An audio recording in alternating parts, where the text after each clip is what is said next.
তো যেটা বলছিলাম, ম্যাচিং হেডিংসটা আমরা অন্য আর একটা ক্লাসে নেওয়ার চেষ্টা করব, কারণ ম্যাচিং হেডিংসটা আমার স্যার কাছে। আপনি মনে হয় স্লাইড শেয়ার করেননি। আচ্ছা, যাই হোক, স্লাইড শেয়ার করব খুব তাড়াতাড়ি। তো ম্যাচিং হেডিংসটা নিয়ে আমরা কথা বলবো হচ্ছে নেক্সট ক্লাসে ইনশাল্লাহ, অথবা আমি ম্যাচিং হেডিংসে আলাদা একটা ক্লাস রেকর্ড করে আপনাদেরকে দিব। তো যাই হোক, আমরা 9টা 2 বাজে 9টা 5-এ আমাদের মেইন ক্লাসটা শুরু করব। ততক্ষণ আমরা একটু ওয়েট করি।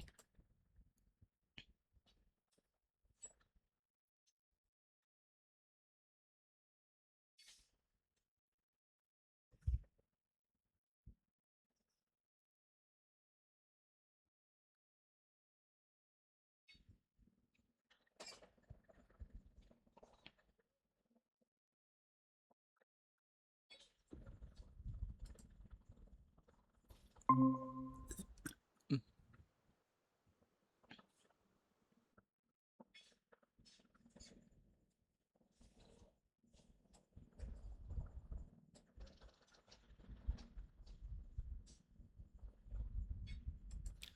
আর একজন জয়েন করেছেন ক্লাসে, এটা কি মুন আপু বলছেন নাকি ফারাজারিন আপু? জি স্যার, আসসালামু আলাইকুম, আমি মুন আপু। আচ্ছা, আমরা 2 মিনিট পরে শুরু করছি 9টা 5-এ। তো মুন আপু, আপনি বলেন তো আপনার প্রিপারেশনের কি অবস্থা, ওদিকে রাইটিং স্পিকিং? স্যার আমি রাইটিং তো প্র্যাকটিস করতেছি, এই যে যেমন আজকেও আমি বই দেখে প্র্যাকটিস করছি একটা, কিন্তু অত পয়েন্ট আসে নাই। চ্যাট জিপিটি 4.5 দিছে। এখন আমার চেষ্টা করতেছি কিছু কিছু। আর রাইটিংটা টুটাও চেষ্টা করতেছি, আর রিডিংটা স্যার আমার খুব প্রবলেম হচ্ছে।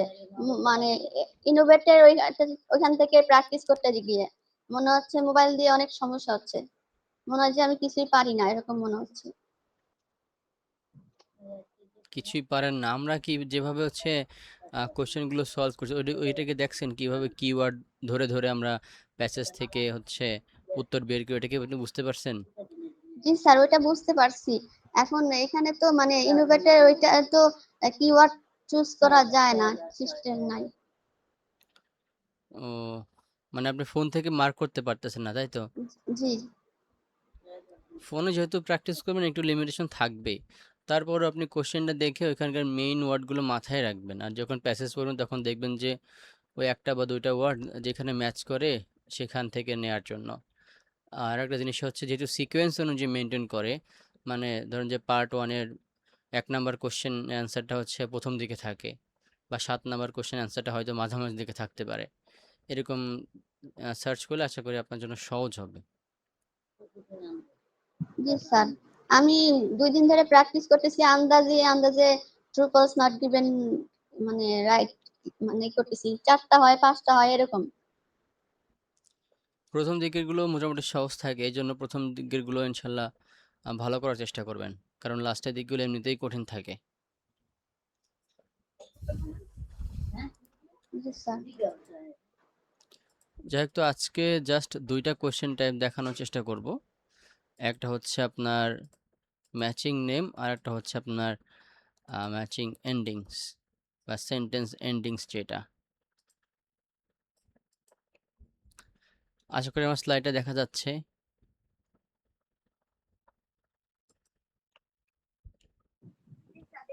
জি স্যার, দেখতে পাচ্ছি। ওকে, ফাইন। তো আমরা আমরা আউট করবে।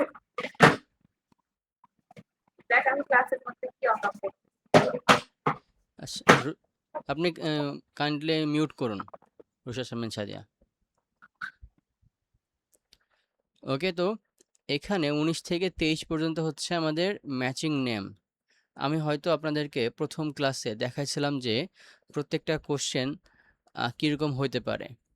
অ্যান্ড ম্যাচিং নেমের ক্ষেত্রে সাধারণত এখানে আমাদের লিস্ট অফ পিপল দেওয়া থাকে, বা বিভিন্ন মানুষদের বা কোনো রিসার্চার বা কোনো রাইটারের নাম দেওয়া থাকে, এবং সে কি করছে বা সে কি বলছে ওইটার সাথে হচ্ছে আমাদের এগুলো ম্যাচ করতে হয়।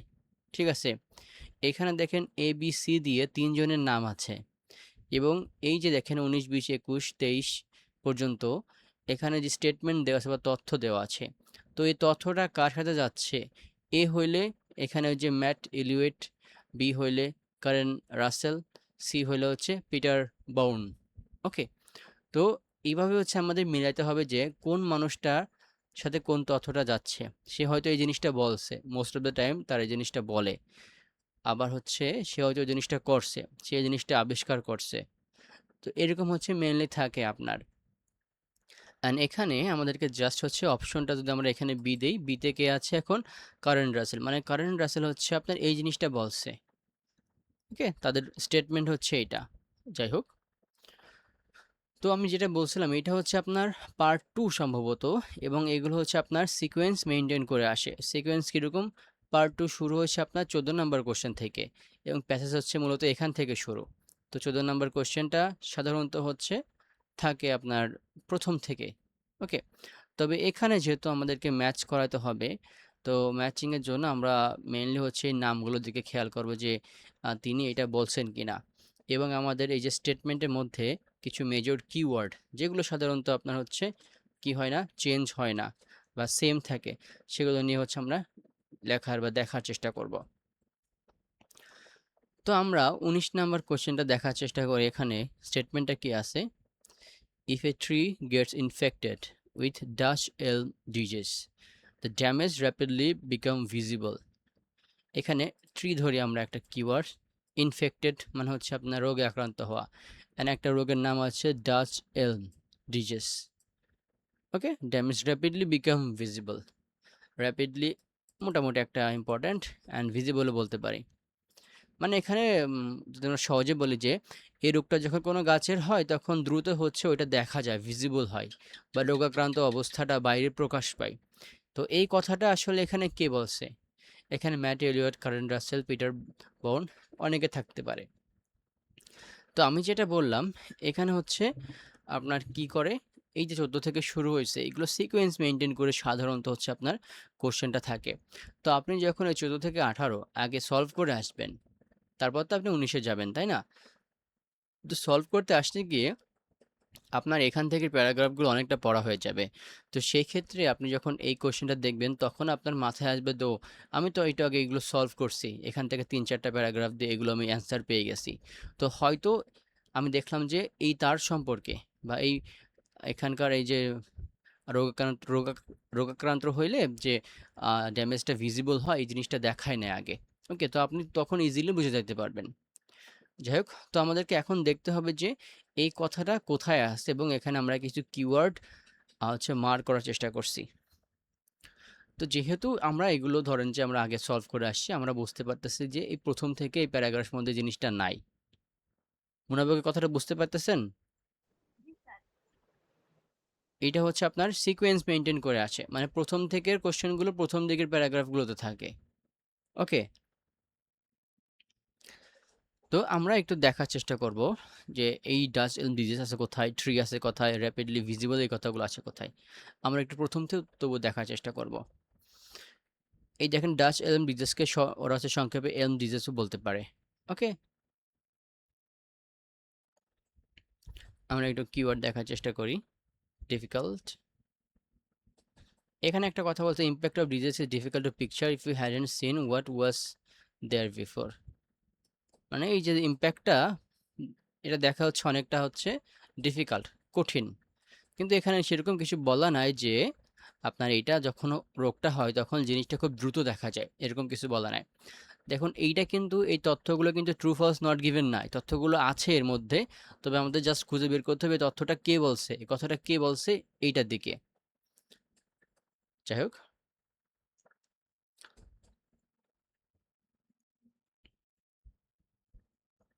এখানে কিছু হিস্ট্রি নিয়ে কথা বলা আছে, এপিডেমিক সম্পর্কে, এক্সিস্ট ইন সাউদার্ন ইংল্যান্ড। ওকে, বর্তমান অবস্থা কি আছে।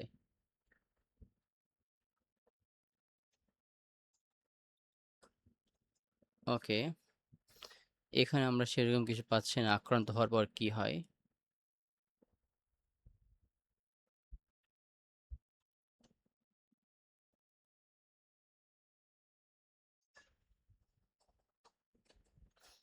দেখেন কতগুলো প্যারাগ্রাফ আমরা শেষ করে আসলাম, তবু আমরা হচ্ছে আমাদের কাঙ্ক্ষিত জিনিসটা এখনো পাচ্ছি না। স্মল বয়েজ সম্পর্কে বলা আছে, সার্ভাইভাল সম্পর্কে বলা আছে।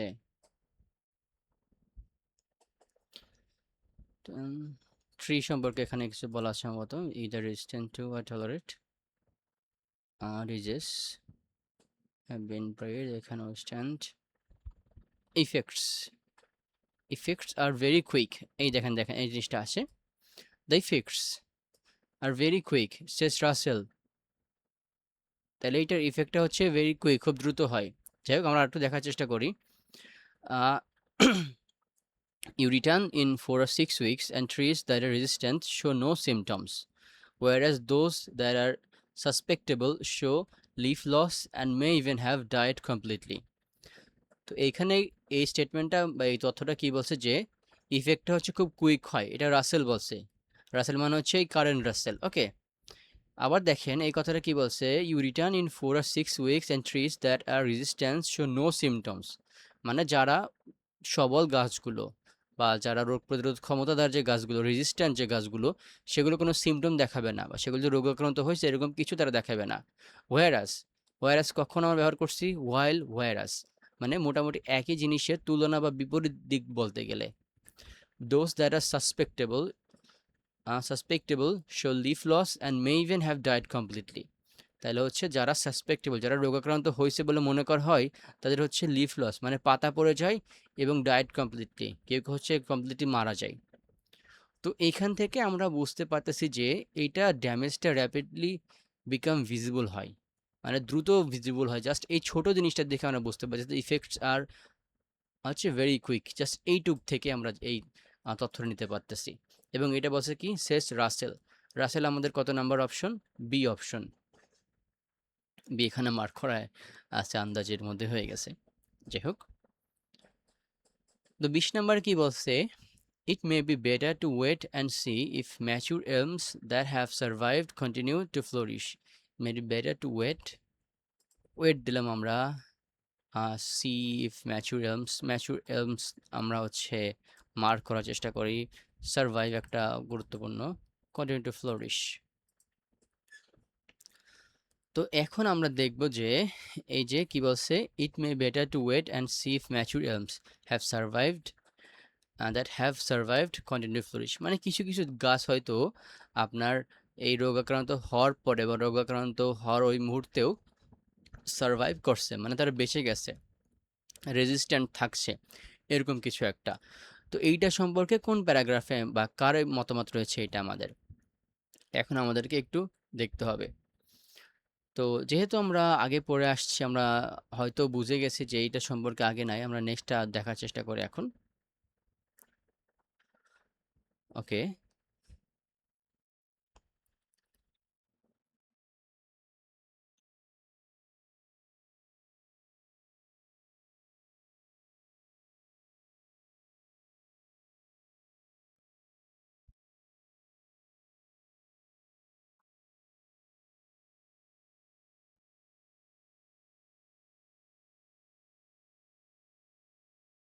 সার্ভাইভ এখানে একটা গুরুত্বপূর্ণ ওয়ার্ড পাইছি, independently sometimes the best thing you can do just to give nature time to recover over time.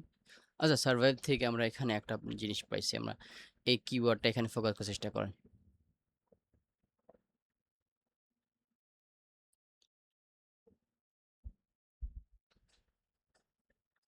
There's also risk of introducing new disease rather than plant new elms. The woodland trust emphasize providing space to this elm has survived independently.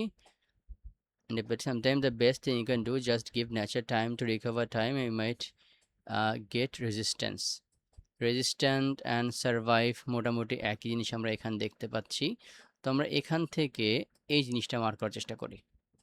ওকে, তো rather than plant new elms, the woodland trust emphasise providing space to those elms have survive independently, মানে যে সকল elms বা যে সকল গাছগুলো হচ্ছে survive করে গেছে বা রোগাক্রান্ত অবস্থায়ও তারা সার্ভাইভ করে গেছে ইন্ডিপেন্ডেন্টলি, একা একাই, sometimes the best thing you can do just give nature time to recover over time, you might get resistance. তো মোটামুটি হচ্ছে আমাদের এইটুকু হচ্ছে আমাদের কথা আছে যে কিছু কিছু জিনিস হচ্ছে, কিছু কিছু গাছ হচ্ছে ইন্ডিপেন্ডেন্টলি সার্ভাইভ করতে পারে। এবং আমাদেরকে নেক্সটটুকু কেন লাগবে, কারণ এই কথাটা কে বলছে এটা আমাদেরকে ধরতে হবে। এই কথাটা হচ্ছে আমাদের এখানে ম্যাট ইলিওয়েট বলছে, এসএস ইলিওয়েট। ওকে, তাহলে এইটা আমরা এটা দিতে পারছি। দেখেন আমাদের লক্ষ্য কিন্তু শুধুমাত্র স্টেটমেন্টটা মেলানো না, এই স্টেটমেন্টটা কে বলছে এইটা দেখানো। এখানে দেখেন যে এটা যে ইলিয়ট বলছে, এইটা এখান থেকে বুঝতে পারতেছি। কিছু কিছু সেন্টেন্সে আপনার হয়তো প্রথমে স্পিকারের নাম থাকবে যে ইলিয়ট সেইজ দ্যাট, তারপর হচ্ছে তার স্টেটমেন্ট থাকতে পারে। কিছু কিছু সেন্টেন্সে হচ্ছে আপনার আগে তার স্টেটমেন্ট থাকবে, লাস্টে হচ্ছে স্পিকারের নাম থাকতে পারে। তো এইটা আপনাকে হচ্ছে অর্থ বুঝে নিতে হবে যে আসলে এখানে কে কথা বলছে। এবার আমরা 21 দেখার চেষ্টা করি। There must be an explanation, must be মানে আবশ্যকতা, explanation of survival of some naturals, survival আর একটা জিনিস ম্যাচুর এলমস, 21। তা আমরা তো এখান থেকে অনেকটাই পড়লাম, আমরা একটু দেখার চেষ্টা করি প্রথম দিকে জিনিসটা আছে কিনা। Explanation of survival of some mature elms মানে কিছু কিছু গাছ যেগুলো হচ্ছে সার্ভাইভ করছে এবং তার কিছু এক্সপ্লেনেশন এখানে আছে যে কেন তারা হচ্ছে সার্ভাইভ করে গেল। ওকে, এখানে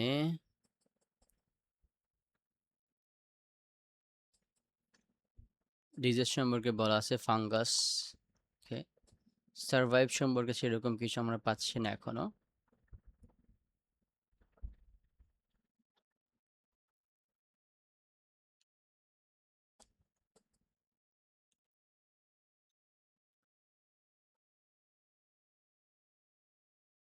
ম্যাচুর স্পেসমেন্স, ম্যাচুর এলমস স্পেসমেন্স একই জিনিস।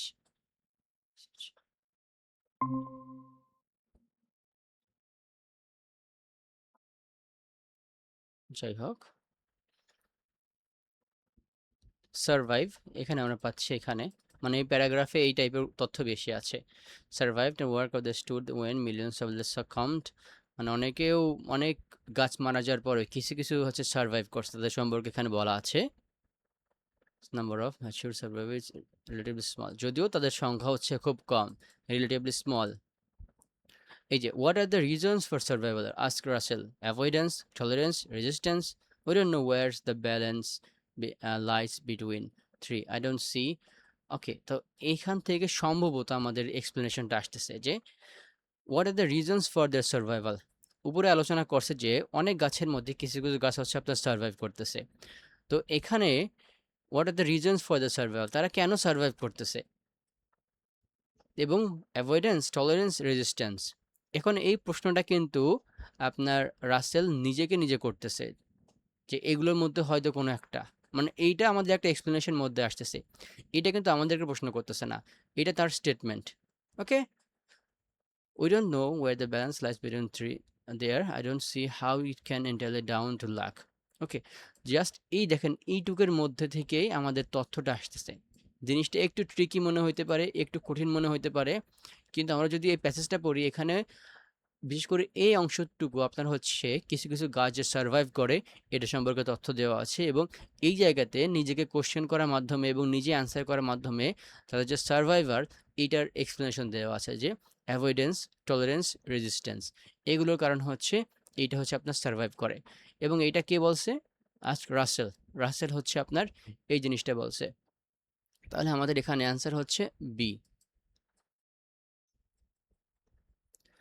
আবার দেখার চেষ্টা করি 22 নাম্বার কোশ্চেনে স্টেটমেন্টটা কি আছে। We need to be aware the insects carrying Dutch এলম, মানে আমাদের যে রোগটা যে সকল পোকামাকড় এই ডাচ এলম হচ্ছে এই করে থাকে, জীবাণু বহন করে থাকে, are not very far way, disease are not very far way. দেখেন এই টাইপের কথা সাধারণত কোথায় আসে? এই টাইপের কথা সাধারণত আপনার আসে এমন এক জায়গায় যেখানে হচ্ছে আপনার ডিজের সম্পর্কে কথা বলা হয়েছে প্রথমে, সেটার ইফেক্ট সম্পর্কে বলা হয়েছে, এবং লাস্টে হচ্ছে সেই জিনিসটার বর্তমান অবস্থা কি বা ভবিষ্যৎ কি হইতে পারে এগুলো নিয়ে। তো এই টাইপের কথাবার্তা সাধারণত আপনার শেষের দিকে আসে, কারণ ইন্ট্রোডাকশনে সাধারণত ডিজের তথ্য থাকে, এবং এই জিনিসটা যে আমাদের খুব তাড়াতাড়ি আসতেছে, আমাদেরকে সতর্ক করতেছে, আমাদেরকে রিকমেন্ডেশন করতেছে কিছু একটা, এগুলো সাধারণত শেষের দিকে আসে।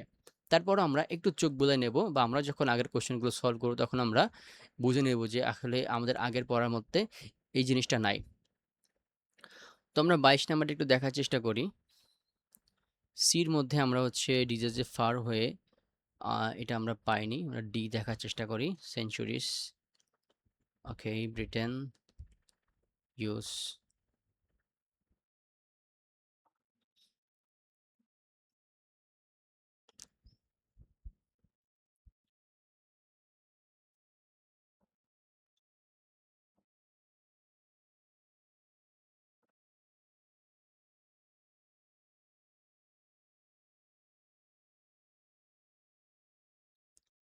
এই দেখেন, এখান থেকে জাস্ট দেখার চেষ্টা করেন।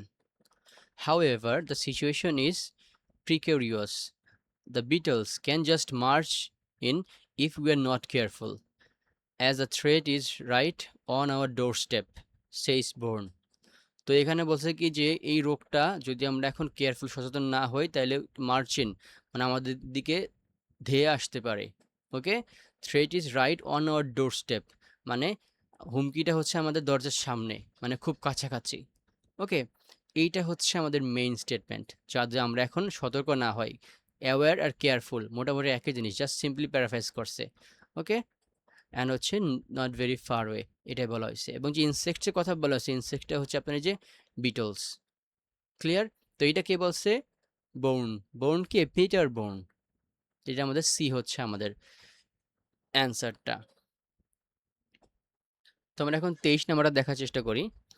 You understand effect Dutch elms disease has, এই ডিজিজের effect had when you see evidence on how prominent trees once ওয়াজ।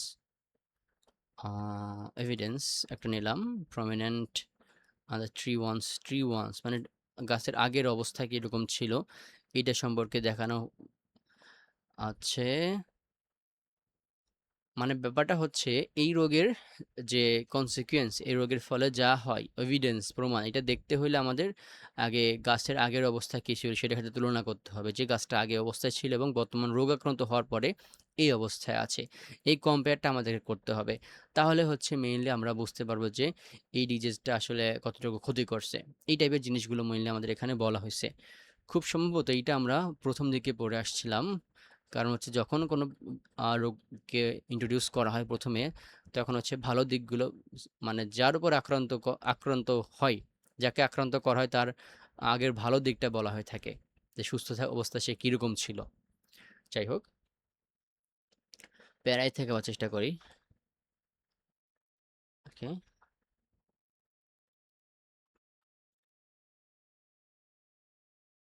এই দেখেন আমরা সেম জায়গায় চলে আসছি। মোস্ট প্রবাবলি আপনার হচ্ছে এখান থেকেই হয়েছে। You look at old photographs from the 1960s, and it's only then when you realize the impact elms had. They were significant. Large trees, then they were gone. তাহলে বলছে কি, আপনি যদি 1960-এর ফটোগ্রাফের দিকে তাকান তাহলে আপনি বুঝতে পারবেন যে ওদের ইম্প্যাক্টটা, ওদের ইফেক্টটা কীরকম ছিল। দে ওয়ার সিগনিফিক্যান্ট, তারা বিশাল ছিল। লার্জ ট্রি, বড় বড় গাছ, দেন দে ওয়ার গন, এবং রোগাক্রান্ত হওয়ার পর তারা হচ্ছে শেষ হয়ে গেছিল, গন হয়ে গেছে। তো এইটা হচ্ছে আমাদের এই স্টেটমেন্টটা। ওকে, তো এইটা আসলে কে বলছে? এটা তো আমরা প্যাসেজে দেখি যে শেষ ম্যাট এলিওয়েট। ম্যাট এলিওয়েট হচ্ছে আমাদের এই কথাটা বলছে। তিনি আছেন হচ্ছে এ নাম্বারে। দেখেন এই জিনিসগুলো একটু ট্রিকি মনে হইলেও আপনারা যখন এই প্যাসেজ নিয়ে আগেও কোশ্চেনগুলো সলভ করে আসবেন তখন হচ্ছে আরও ভালো করে আশা করি আপনারা বুঝতে পারবেন তথ্যগুলো কোথায় কোনটা আছে। অ্যান্ড খেয়াল করবেন যে কিওয়ার্ডের সাথে ম্যাচ করে কিনা, প্যারাফ্রেজিং কোনো ওয়ার্ডস আছে কিনা, মিনিংয়ের সাথে আপনার হচ্ছে ডিরেক্ট লিঙ্ক আপ হচ্ছে কিনা, বা হচ্ছে একই জিনিস অর্থ দিচ্ছে কিনা, এবং স্পিকার কোথায় বলতেছে এই কথাটা, এটাও। যদি এখানে খুব বেশি আপনার টাফ জিনিস নাই যে এই কথাটা এই বলছে কি বা সেই বলছে কিনা, মূলত একটা প্যাসেজে দেখা যাচ্ছে যে একজন ব্যক্তিকে নিয়ে কথা বলা হয়েছে, এরকম হয়। তবে যখন বিষয়টা একটু টাফ হয়, একটু কঠিন হয়, তখন একটা লাইনে লাইনে হচ্ছে এক একজন কথা বলে যে এই রিসার্চার বা এই লোক হচ্ছে এই কথা বলছে, তারপরের লোক এই কথা বলছে, তখন জিনিসটা ধরা হচ্ছে একটু টাফ হয়ে থাকে। তো সেদের শেষ ক্ষেত্রে আপনাদেরকে কিন্তু সতর্ক থাকতে হবে। তো মুনাফে একটু কঠিন মনে হলো নাকি এটা?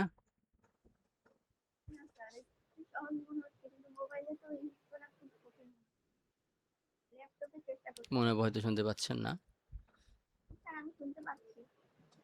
যাই হোক, আমরা এখান থেকে লিভ নিয়ে আমরা এখন হচ্ছে ম্যাচিং এন্ডিংসে যাব। ম্যাচিং এন্ডিংস খুব ভালো একটা জিনিস।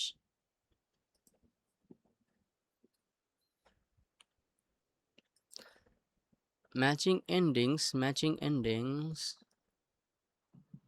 ওকে ওকে।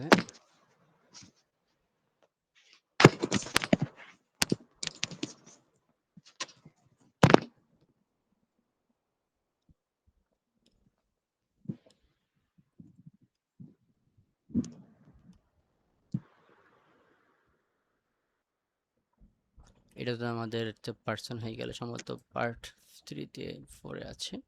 ওকে, তো এইটা হচ্ছে আমাদের ম্যাচিং এন্ডিংস। এইটা আমাদের 31 থেকে 34, মানে মোটামুটি শেষের দিকের কোশ্চেন হচ্ছে আমাদের এই ম্যাচিং এন্ডিংস। তো এখানে আপনার কি করতে হয়, এখানে দেখেন এই যে জিনিসগুলো আছে এগুলো হচ্ছে আপনার এন্ডিংস বা একটা সেন্টেন্সের শেষটুকু কি কি। ওকে, এবং এখানেও আপনার কিছু স্টেটমেন্ট দেওয়া আছে। এই দেখেন, speech translation methods are developing fast in Japan, তারপরেরটুকু কি হবে? তো স্পিচ ট্রান্সলেশন হচ্ছে এটা জাপানে অনেক ডেভেলপ হচ্ছে, অনেক আগাচ্ছে, তারা এটা নিয়ে কাজ করতেছে। তো এটা সম্পর্কে আর কি তথ্য থাকতে পারে এবং সেটা আমাদেরকে এখানে নিয়ে আসতে হবে। এখানে অনেকগুলো অপশন আছে, তার মধ্যে থেকে যে কোনো একটাকে আমাদের ড্র্যাগ অ্যান্ড ড্রপ করতে হবে। ড্র্যাগ কি, এখানে মাউসে কার্সর রাখবেন, ক্লিক করে জাস্ট এখানে রাখলে পারে অটোমেটিক্যালি এখানে হয়ে যাবে। ওকে, আবার এখানে নিয়ে আসলে পারে আগের মতো এটা নাই হয়ে যাবে। এবং আমাদের আজকের এই প্যাসেজটা কিন্তু মোটামুটি অনেকটা ইজি মনে হয়েছে আমাদের কাছে, কারণ এখানে একটা এআই টেকনোলজি সম্পর্কে বলা হয়েছে, এটা কিভাবে কাজ করে, কোথায় এখন কি অবস্থায় আছে, কিভাবে ভালো করা যায়, এর বিভিন্ন সতর্কতা সম্পর্কে, ভবিষ্যৎ সম্পর্কে, যেগুলো মোটামুটি একদম সহজ মনে হয়েছে আমার কাছে। এবং শেষের দিকে সাধারণত এত সহজ প্যারাগ্রাফ বা এত সহজ জিনিস থাকে না। So in the same way আমাদেরকে আসলে এখান থেকে তথ্য নিতে হবে এখানে, এবং তারপর এখানে মিলাইতে হবে যে এটার সাথে লাস্টে কোনটা যায়। তো স্পিচ ট্রান্সলেশন আমাদের একটা কিওয়ার্ড, ডেভেলপিং ফার্স্ট একটা কিওয়ার্ড নিলাম, এবং জাপান। ওকে, তো এইটা হচ্ছে আমাদেরকে দেখতে হবে। যেহেতু আমাদের এইগুলো নিয়ে 27 থেকে 30 নিয়ে কথা বলা হয়ে গেছে অলরেডি, মোস্ট প্রবাবলি আমাদের এখানকার কোশ্চেনের অ্যান্সারগুলো শেষ দিকে থাকার কথা। তো আমরা শেষের দিকেই একটু দেখার চেষ্টা করব স্পিচ ট্রান্সলেশন এবং জাপান। এই জাপান এবং স্পিচ ট্রান্সলেশন এই দুইটা জিনিস হচ্ছে সবচেয়ে গুরুত্বপূর্ণ। যাই হোক, আমরা প্রথম থেকে দেখি, জাস্ট একটু চেষ্টা করবো শেষের দিকে থাকার সম্ভাবনা বেশি। জাপান সম্পর্কে সেরকম তথ্য দেখতেছি না, জাপান দেখলে আমরা থেমে যাব সেখানে। ওকে, জাপান জাপান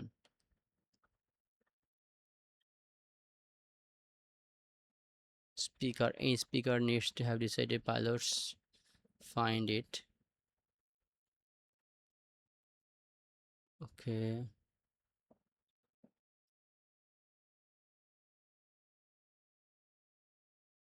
আপনার একটু খেয়াল করেন তো জাপান কোথায় আছে, দেখা যায় কিনা।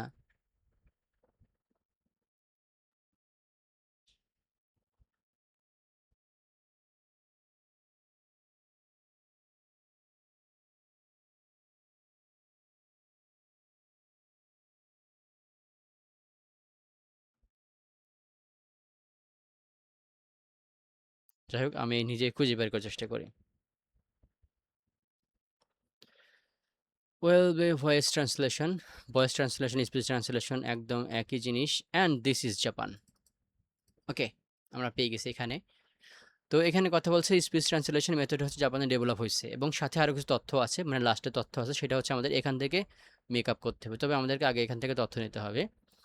তো কি বলছে, significant certain Asian nationals noting that voice translation has really taken off in countries such as Japan with range of systems. There is still a long way to go though. এই দেখেন, এই জিনিসটা হচ্ছে আমাদের এন্ডিংসটা নিয়ে আসতেছে যে there is still a long way to go. তো যদিও মানে জাপান জিনিসটা ডেভেলপ করতেছে, তারপরে যদিও এখন অনেক কিছু করা দরকার, যদিও লং ওয়ে টু গো, অনেক দূর যাওয়া দরকার, এখনও আরও ডেভেলপ করা দরকার, মানে পারফেকশনটা এখনও হয় নাই, কমপ্লিটলি ডেভেলপ হয় নাই। এবং এইটাই হচ্ছে আমাদেরকে এখানে নিয়ে আসতে হবে এখান থেকে। এখানে কি, but there are concerns about this, কিছু এখানে সমস্যা আছে। কনসার্ন, এই বিষয়ে কোনো সমস্যা আছে, কনসার্ন নেগেটিভ দিক আছে, নেগেটিভ দিক সম্পর্কে বলা নাই, কিন্তু বলছে আরও কাজ করা দরকার। System do not need confirm standard practice but they are এই যে দে মানে হচ্ছে জাপান, মানে জাপানিরা, মিল যাচ্ছে একটা কিওয়ার্ড, আর ফার ফ্রম মানে দূরে। যে long way to go are far from কিন্তু একই জিনিস, ফার ফ্রম পারফেক্ট মিলে গেল আমাদের এখানে, দেখেন কিভাবে। But they are far from perfect, তারা এখনও পারফেক্ট হওয়ার থেকে দূরে আছে। Long way to go, far from, এটা মিলে যাচ্ছে, এবং দে দ্বারা হচ্ছে জাপানকে বোঝাচ্ছে, এই জিনিসটা মিলে যাচ্ছে। সুতরাং আমাদের এখানে সি হচ্ছে আমাদের যে এন্ডিংসটা। দেখেন তাহলে এই স্টেটমেন্টের সাথে আরও কিছু তথ্য দরকার, এবং সেটাই আমরা এখান থেকে আগে অর্থ বুঝে এখান থেকে নেওয়ার চেষ্টা করছি। This is sentence endings. এবার আসি আমরা এই জিনিসটা কি বলছে, TV interviews that use translation. TV ইন্টারভিউসটা আগে আমরা মার্ক করি। Translation voice methods are successful, translation voice over successful. তো টিভি ইন্টারভিউ হচ্ছে ট্রান্সলেশন ভয়েস মেথড করে তারা সাকসেসফুল হয়েছে। তারপর আরও কিছু কথা থাকতে পারে, কীরকম কথা, তারা সাকসেসফুল হয়েছে কিন্তু হয়তো তারা অন্যদিকে কোনো সমস্যার মধ্যে আছে, বা সব জায়গায় তারা হচ্ছে সাকসেসফুল হইতে পারে নাই, এই টাইপের কথা থাকতে পারে। এন্ডিংস মানে হচ্ছে আমাদের যে স্টেটমেন্টের তথ্যটা এখানে অসমাপ্ত আছে, বা এই তথ্য সম্পর্কে আরও তথ্য এখানে অ্যাড করা প্রয়োজন, এবং তথ্যটা আমাদেরকে হচ্ছে খুঁজে বের করতে হবে। ওকে, তো আমরা টিভি ইন্টারভিউ জিনিসটা দেখার চেষ্টা করি, যেহেতু আমরা এখান থেকে দেখার চেষ্টা করছি। Translation system needs to best TV জিনিসটা এখানে দেখানো আছে, translation voice over for invalidation interview, interview in TV. Okay, interview in TV rather than section that oblige speakers to pause after every few remarks and wait for translation to deliver next words of line. তো মোটামুটি এখান থেকে আমরা দেখতে পাচ্ছি যে আমাদের তথ্যটা আসতেছে, দেখি আমরা এটুকু কোনো তথ্য পাই কিনা।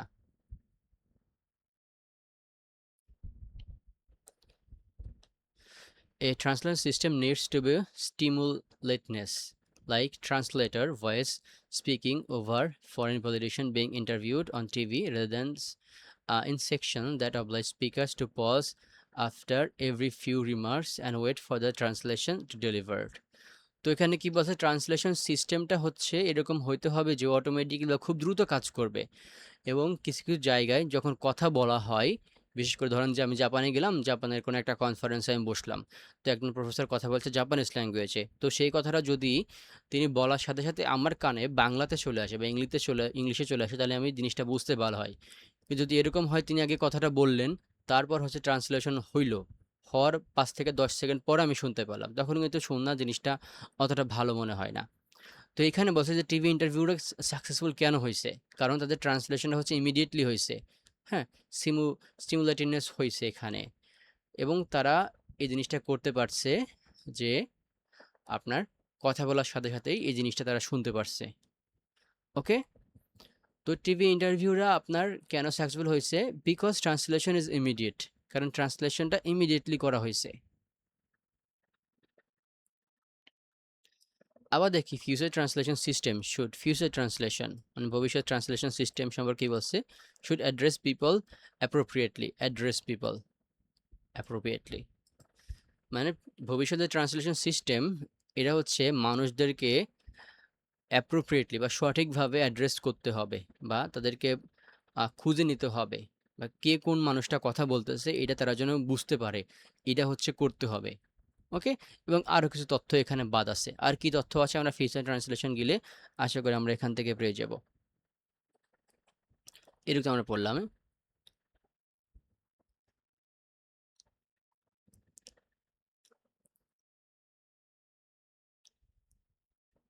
ফিউচার জিনিস দেখতে হবে আমাদের কাছে। System not only need cope with physical challenges, nice they will also need be right way. Most probably এইটা ফিউচার টেন্সে কথা বলেছে, কারণ উইল দিয়ে বলা হয়েছে যে এইটা করতে হবে ঠিক আছে। So system Fraser translation should address people appropriately. Systems not only need to cope with physical challenges such as noise, they will also need to be socially aware by addressing people in right way. দেখেন এই জিনিসটা কিন্তু বলা আছে, কিন্তু এই জিনিসটা আমাদের এখানে বলা হয় না, মানে এই জিনিসটা বাদ আছে এই সেন্টেন্সের মধ্যে। এই অংশটুকু কিন্তু আপনার এখানে দেখেন যে they will also need to be social aware by addressing people in the right way. এই সেম জিনিসটা বলছে যে রাইট ওয়ে মানে অ্যাপ্রোপ্রিয়েটলি পিপল ঠিক আছে, অ্যাড্রেস ব্যবহার করা হয়েছে। ফিউচার ট্রান্সলেশন মানে হচ্ছে উইল দিয়ে যেহেতু ব্যবহার করছে মানে ভবিষ্যতে এটা করবে। তো এখানে আর তথ্য কি বাদ আসছে আমরা দেখার চেষ্টা করি এখান থেকে।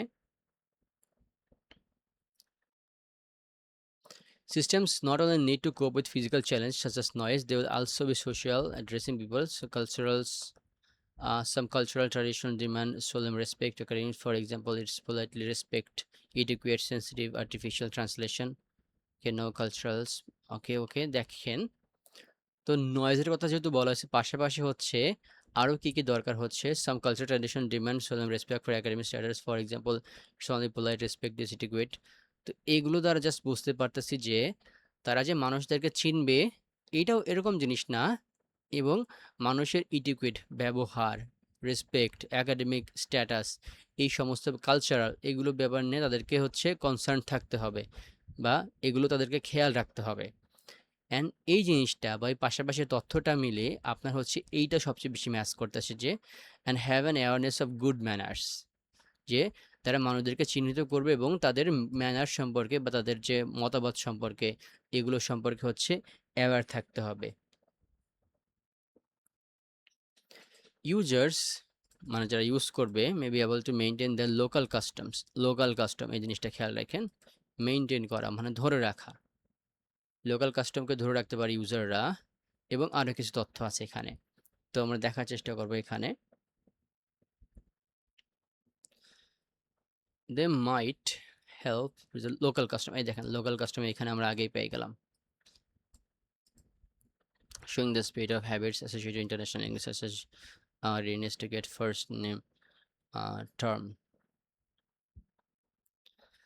তো আমরা দেখি এখান থেকে সম্মত আমাদের থাকতে পারে the same time they might help to preserve local customs, slowing the spread of habits associated with international English such as its readiness to get on first name terms। একটু কঠিন মনে হচ্ছে এই জিনিসটা আমার কাছেও। তো লোকাল কাস্টমের কথা বলা হয়েছে এবং বলা হয়েছে যে slowing the spread of habits associated with international English, মানে যে শুধুমাত্র ইংলিশের উপরে নির্ভরশীলতা এইটার সম্ভবত ওরা দূর করতে চাচ্ছে, এরকম কিছু একটা। readiness to get on first name terms মানে সম্ভবত লোকাল ল্যাঙ্গুয়েজকে ওরা রিকগনাইজ করা, লোকাল ল্যাঙ্গুয়েজেও কাজ করা, এই জিনিসটা ওরা বোঝানো চাচ্ছে ইংরেজি ছাড়াও, ইন্টারন্যাশনাল ইংলিশ ছাড়াও।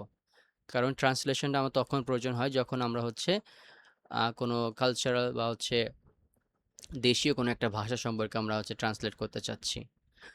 তো এখানে অপশন দেখে আমরা এটা বুঝতে পারি যে নয়েজ ইস্যু, এখানে নয়েজ নিয়ে কিছু বলা হয় নাই, দেয়ার আর সাম কনসার্ন অ্যাবাউট দিস, কিছু নেগেটিভ জিনিস নিয়ে এখানে বলা হয় নাই, কিন্তু জাস্ট এই জিনিসটা বাদ আছে যে systems do not need to confirm two standard practice, এই জিনিসটা এখানে বাদ আছে। দেখেন কিছু কিছু জিনিসের অর্থ হয়তো আমরা বুঝতে পারবো না, এই দেখেন এখানে কিন্তু অর্থের বোধ আমাদের জন্য টাফ ছিল, কিন্তু বুঝতে পারতেছি যে এইটুকুর মধ্যেই আপনার এইটার এন্ডিংসটা আসবে। তো এন্ডিংসের সাথে আমরা অপশন মিলেও কিছু কিছু জায়গায় দেখবো যে আসলে নয়েজ নিয়ে কিছু বলা হয় নাই, এটা নেগেটিভ নিয়ে কিছু বলা হয় নাই, এবং এই স্ট্যান্ডার্ড প্র্যাকটিস নিয়ে কিছু একটা বলা হয়েছে, সিস্টেম নিয়ে কিছু একটা বলা হয়, তাহলে এইটাই হইতে পারে আপনার অ্যান্সার। এবং এভাবেও আমরা হচ্ছে ট্রিক্স দিয়ে দিয়ে হচ্ছে চেষ্টা করবো এগুলো সলভ করার জন্য, যদি ভাগ্য ভালো থাকে, কারণ এখানে আমাদের এই প্যাসেজটা মোটামুটি সহজ ছিল, এই জন্য আমরা শেষের দিকে গিয়েও এরকম একটা সহজ প্যাসেজ আমরা পাইছি। ওকে, তো এরকম প্রবলেম থাকবে, আমাদেরকে জাস্ট মাথা খাটায় এগুলো সলভ করতে করতে যাইতে হবে। আর আবারও বলতেছি এখানে ইম্পর্টেন্ট হচ্ছে আপনার অ্যান্সারটা প্রেডিক্ট করা। আপনি আগে স্টেটমেন্টটা পড়বেন, এ সম্পর্কে কী বলা হয়েছে এবং আরও কী বলা থাকতে পারে, এটা আপনি আগে থেকে অনুমান করবেন, কিওয়ার্ড দিয়ে আপনি এখান থেকে হচ্ছে এই তথ্যর জায়গাটা যাবেন যে এইটা কোথায় বলা হয়েছে, এবং তার আশেপাশে 2-3 লাইন পড়লেই আপনি হয়তো এন্ডিংস বলেন বা ম্যাচিং বলেন বা গ্যাপ ফিলিং বলেন, এগুলো আপনারা ইজিলি পেয়ে যাবেন। এবং এই জিনিসটা যদি করতে না পারেন তাহলে আপনি কখনো রিডিংয়ে ভালো করতে পারবেন না। এবং এই প্রসেসটা আপনাদেরকে আমি আবারও সতর্ক করে দিলাম যে এভাবে আপনারা হচ্ছে সলভ করার চেষ্টা করবেন। ওকে, আর আবারও বলতেছি যে এখানে আমাদেরকে এই যেখানে সব কিছু পড়ার কোনো দরকার নাই, আমরা জাস্ট কিওয়ার্ড ম্যাচ করে করে পাইছি, এখানে কি বলা হয়েছে প্রথম থেকে শেষ পর্যন্ত আমাদের এত অর্থ দেখার কোনো দরকার নাই। একটু আগে আমরা যে রোগ সম্পর্কে বললাম না, এই রোগের আরও বিস্তারিত ব্যাপার নিয়ে আমাদের জানার কোনো দরকার নাই, জাস্ট আমাদেরকে ম্যাচ করে করে দেখতে হবে যে আমাদের ওইখানে তথ্য আছে কিনা, এবং আশেপাশে কয়েকটা লাইন পড়লেই আমরা ওইখান থেকে অ্যান্সারটা পেয়ে যাচ্ছি। রুশা শারমিন সাদিয়া, কি মনে হলো আজকের ক্লাসটা অনেক কঠিন ছিল? না স্যার, বুঝতে পেরেছি, মোটামুটি ভালোই লাগলো। হ্যাঁ, কিছু কিছু জিনিস কঠিন মনে হইতে পারে। আমি যেভাবে বোঝাইলাম এরকম করে আপনি হয়তো বুঝবেন না। কিন্তু যেটা বললাম যে কিওয়ার্ড ম্যাচ করে সেখান থেকে কয়েকটা লাইন পড়লে মিনিংটা বুঝতে পারলেই আপনি হচ্ছে অ্যান্সারটা করে ধরে ফেলতে পারবেন ইনশাআল্লাহ। জি স্যার, ইনশাআল্লাহ। মুন আপু, অনেক কঠিন মনে হলো ক্লাসটা।